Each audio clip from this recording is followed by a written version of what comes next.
किछि समय पर आलीर पूर्वतन विधायक देवेंद्र शर्मा शेषकृत्य अनुष्ठित हेब। गाँ माटीरे देवेंद्र शर्मा को भावपूर्ण श्रद्धांजलि अर्पण करा जायछि।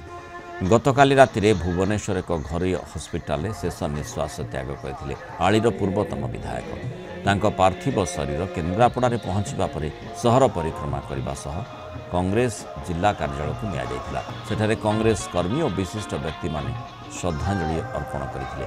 परे पत्रपुर सेतु निकट में मर शरीर पहुंचवा पर हजार हजार कांग्रेस कर्मी शुभेच्छु एवं विभिन्न राजनीतिक दलर नेता तांको श्रद्धांजलि ज्ञापन करथिले। परे मर शरीर को एक विराट शोभायात्रा राजगनिका जाए निया जायतिला। रास्तार उभय पार्श्व तांको विभिन्न वर्गर लोक श्रद्धांजलि जणाइथिले। शोभायात्रा आली विधायक प्रताप देव, बीजेपी नेता कृष्णचंद्र पन्ना, पूर्वतन विधायक दोलगोविंद नायक, कनिका राजा, शिवेन्द्र नारायण भंजदेव प्रमुख सामिल होते।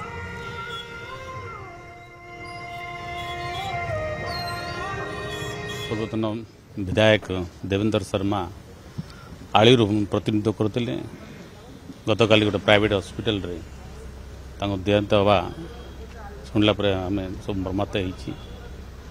से आली जो प्रतिनिधित्व करते से युवक समय से अंचल विकास करिवारे सब बेले लोगों सहित काम करने जो संग्राम करते।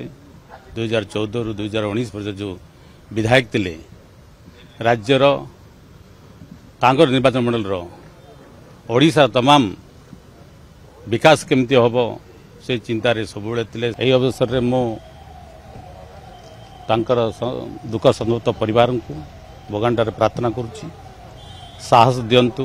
देवेंद्र शर्मा जड़े उच्चकोटर भद्र लोक थे, परोपकारी थे, सोशल वर्कर थे, भल लीडर थे, से ब्लॉक चेयरमैन होते, एमएलए होते एवं केन्द्रापड़ा जिला सभापति कांग्रेस थे, सुसंगठक थे।